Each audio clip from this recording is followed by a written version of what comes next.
disebut oleh Allah sebagai salah satu nama surat, yaitu An-Nahl. An-Nahl, lebah. Ya, lebah. Sebagaimana semut, lebah ini ada di sekitar kita. Bahkan ada yang menernakan lebah, ya, peternakan lebah. Ya, itu ada koloni-koloni yang dibuat ternak. Karena lebah itu membawa manfaat yang besar bagi umat manusia. Lebah menghasilkan madu yang merupakan nutrisi, bukan sekedar menyehatkan tubuh, tetapi menjadi terapi atas penyakit-penyakit yang diderita oleh manusia. Syifa. Ya, jadi Allah menyebutkan madu itu sebagai syifa, ya, sebagai obat penyembuh. Dan madu itu hanya dihasilkan oleh lebah. Apa yang kita dapat petik, ya, dari lebah ini? Pemirsa, barakallahu fikum, Rasulullah SAW sudah lebih dahulu menyampaikan kepada kita tentang pelajaran yang bisa kita petik dari lebah. Ini sudah lebih dahulu dari umumnya kita. Beliau sudah mengobservasi dulu. Sudah melihat, memperhatikan bagaimana lebah, kemudian menyampaikan kepada kita tentang sesuatu yang bisa kita ambil pelajaran dari makhluk kecil ini. Bahkan Rasul pun memisalkan, ya, orang mukmin itu mestinya seperti lebah. Sampai seperti itu. Ya. Bukan berarti seperti lebah kemudian seorang mukmin menghasilkan madu. Ya, tentu tidak. Ya. Tapi karakter seorang mukmin itu mestinya menyerupai karakter lebah. Nah, apa karakter lebah? Ini kita perlu bedah, memisal Allah, yang patut untuk, ya, dijadikan karakter bagi orang yang beriman. Dijelaskan oleh Rasul dalam hadis riwayat Imam Ahmad. Masalul mu'min kamasalin nahlah. Jadi orang mukmin itu seperti lebah, kata beliau. Nah, ketika Rasul mengatakan orang mukmin seperti lebah ini, sampai titik ini saja, mestinya kita orang beriman ini mencoba berpikir, mengapa Rasulullah mengatakan orang mukmin itu seperti lebah? Sisi apa dari lebah itu yang serupa dengan orang yang beriman? Yang orang beriman itu menirunya. Yang pertama, lebah itu kalau kita perhatikan, akalat thayyiban. Ya. Lebah itu, pemirsa rahimakumullah, nutrisinya, makanannya itu selalu yang baik-baik. Sumber makanan lebah itu beda dengan sumber makanan lalat. Makanya Rasul tidak mengatakan orang mukmin seperti lalat. Lalat itu makanannya yang kotor-kotor. Di sampah, kotoran, maaf manusia, kotoran kerbau, kotoran apa yang kotor-kotor di situ ada lalat. Ya, tapi lebah akalat thayyiban. Dia hanya memakan yang baik-baik. Di mana lebah itu hinggap? Ya, dia hinggap di bunga. Ya. Dia makan dari sari bunganya. Sarinya, intinya. Dikumpulkan sedikit demi sedikit. Dan umumnya bunga tentu satu harum. Yang kedua, bersih. Relatif dia paling bersih dibandingkan bagian daripada tumbuhan itu yang lain. Kalau daun, setiap hari daun itu terterpa angin, debu, dan seterusnya. Tapi bunga, awalnya dia itu menguncup. tertutup rapat. Baru kemudian dia terbuka. Begitu terbuka, datanglah lalat tadi hinggap untuk mengambil intisarinya. Steril betul. Maka wajar kalau kemudian karena sumbernya itu steril, ya, inputnya yang masuk ke tubuhnya itu steril, keluarnya dalam bentuk madu juga steril. Madu itu yang asli, pemirsa, yang baru keluar dari perut lebah itu steril. Tidak ada bakteri. Dan bahkan bakteri tidak bisa hidup meskipun dia madu itu sudah berada di tempat terbuka. Bakteri tidak bisa bertahan hidup di dalam madu. Ini luar biasa. Akalat thayyiban. Makanannya baik. Maka orang beriman itu semestinya tidak memakan kecuali yang baik-baik.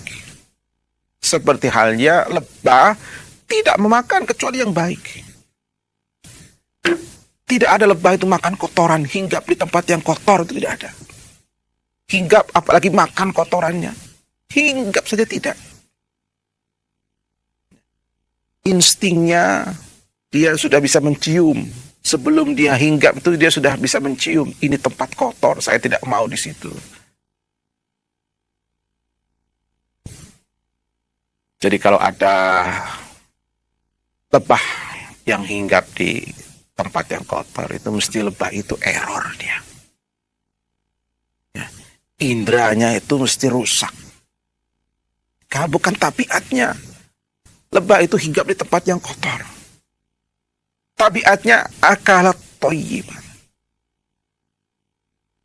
Hinggap di tempat yang bersih, mengambil makanan yang bersih.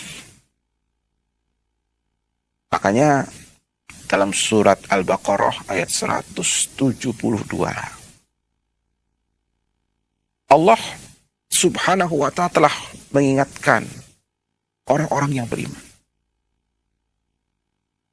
Ya ayyuhalladzina amanu kulu min thayyibati ma razaqnakum. Wahai orang-orang yang beriman, makanlah, kulu min thayyibat, dari yang baik-baik yang kami rezekikan kepada kalian. Bukan sekedar makan, tapi yang baik-baik, kulu min thayyibat. Maka segala makanan yang tidak thayyibat itu diharamkan oleh Allah. Uhilla lakumut thayyibat wa hurrima alaikumul khaba'ith.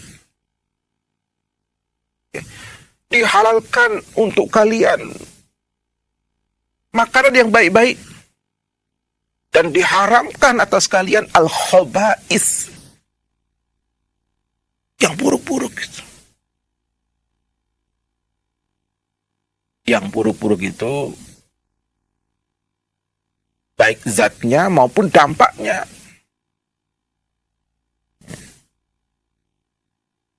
Mungkin ada yang zatnya bisa menjadi baik, tapi dampaknya tidak bisa jadi baik.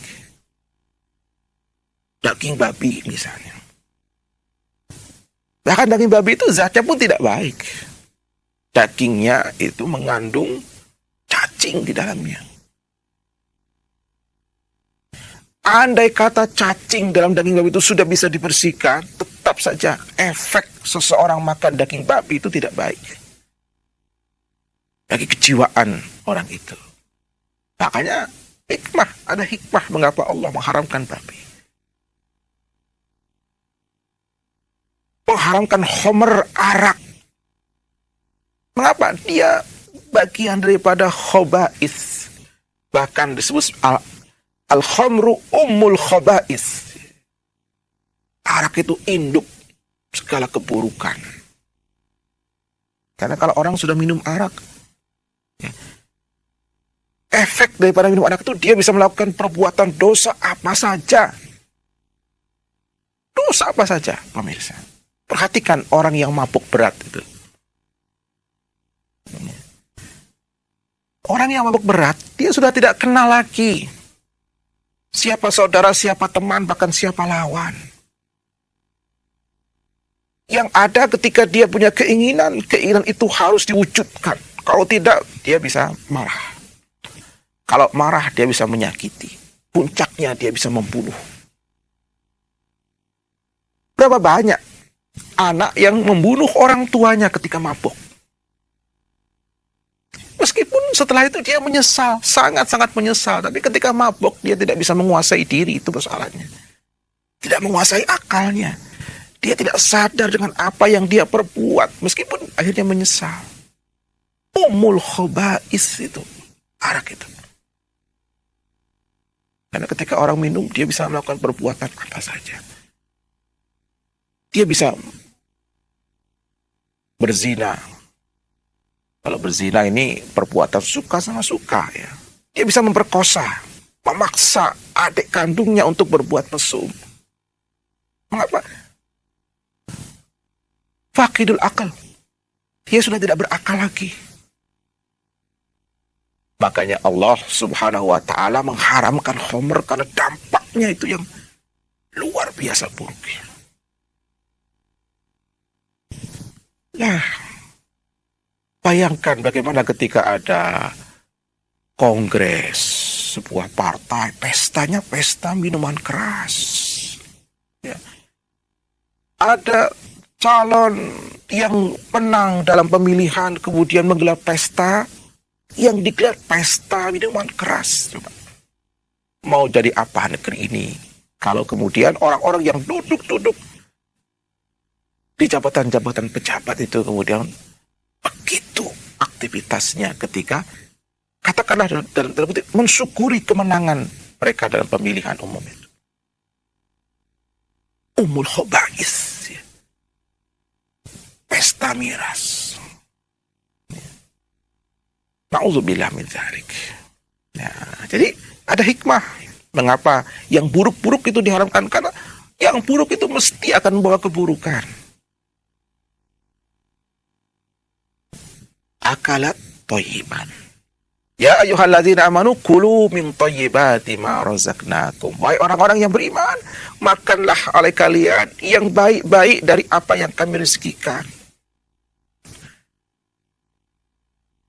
Baik secara zat dan baik cara mendapatkannya. Ini orang yang beriman. Tidak sekedar makanan. Oh, ini makanannya baik. Apa? Ini madu. Baik. Madu itu makanan terbaik, tapi cara mendapatkan madu ya harus benar.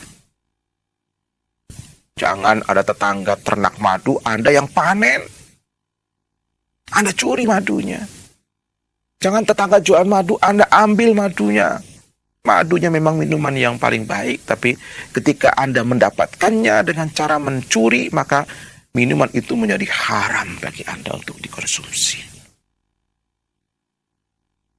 Kulu min thayyibati ma razaqnakum. Mari kita belajar dari lebah, tidak memakan makanan kecuali yang baik-baik. Dan selalunya makanan yang tidak baik itu mesti akan membawa kemudaratan. Selalunya. Ya. Karena Allah sudah begitu detail memberikan arahan kepada hamba-hambanya. Kalau kita mengikuti arahan Allah, hidup ini akan nikmat. Hidup ini akan sehat. Kalaupun sakit itu ya bumbu kehidupan lah. Hidup sakit itu sesuatu yang wajar. Tapi kalau kita menjaga pola hidup yang benar, insya Allah kita akan terhindar dari sakit-sakit yang berat. Banyak penyakit itu sumbernya karena makanan. Al-batnu mamba'u kullida. Perut itu sumber penyakit. Ya. Perut di sini bukan sekedar perutnya, ya. Bukan sekedar organ yang ada di perut, tetapi makanan yang menetap di perut itulah yang kemudian menjadi sumber penyakit. Kalau Anda memakan makanan yang tidak sehat, yang mengandung bahan-bahan kimia berbahaya, bahan-bahan pengawet, mengandung zat-zat yang diharamkan, nah itu pasti akan membawa dampak yang buruk bagi kesehatan. Itu pasti, pemirsa. Jadi segala sesuatu yang memang dianjurkan, apalagi diperintahkan oleh syariat untuk ditinggalkan, itu mesti membawa kemaslahatan. Itu mesti. Ya. Itu yang sifatnya anjuran, apalagi yang sifatnya perintah. Misal, ya, merokok misalnya. Kita tidak bicara rokok itu hukumnya haram atau mubah atau makruh. Ya. Minimal itu ulama banyak yang memakruhkannya. Dan tidak sedikit yang mengharamkannya. Tapi kita tidak bicara hukum. Bicara dampak. Apakah ada rokok yang sehat? Yang menyehatkan?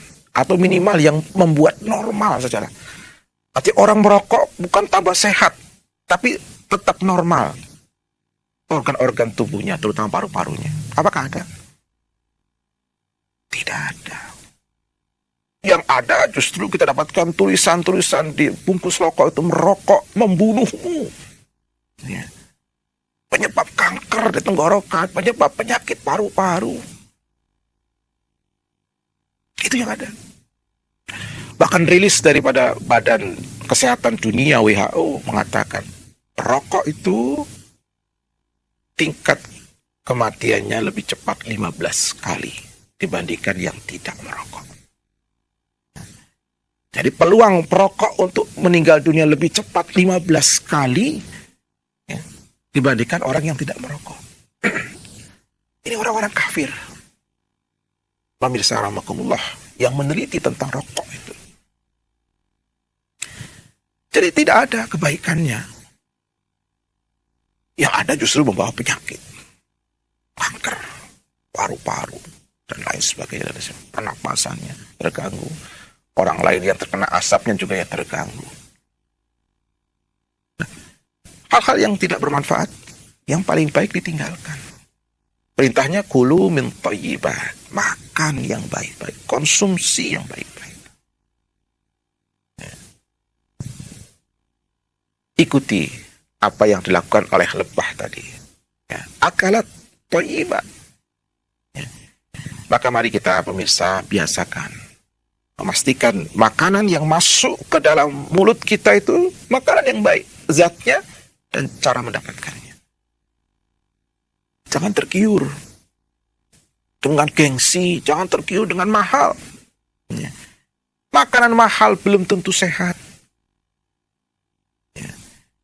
Makanan-makanan cepat saji itu tidak menyehatkan sama sekali. Dari sisi medis. Sudah mahal, tidak menyehatkan. Coba. Mengapa makan itu? Karena gengsi saja. Saya makan di restoran A. Gengsi. Apakah menyehatkan? Tidak. Penuh dengan bahan pengawet. Ya. Penuh dengan bumbu-bumbu rasa yang membuat lebih nikmat. Jadi, mari sayangi tubuh kita. Allah sudah ajarkan kita supaya kita belajar dari lebah. Lebah tidak memakan kecuali yang baik-baik.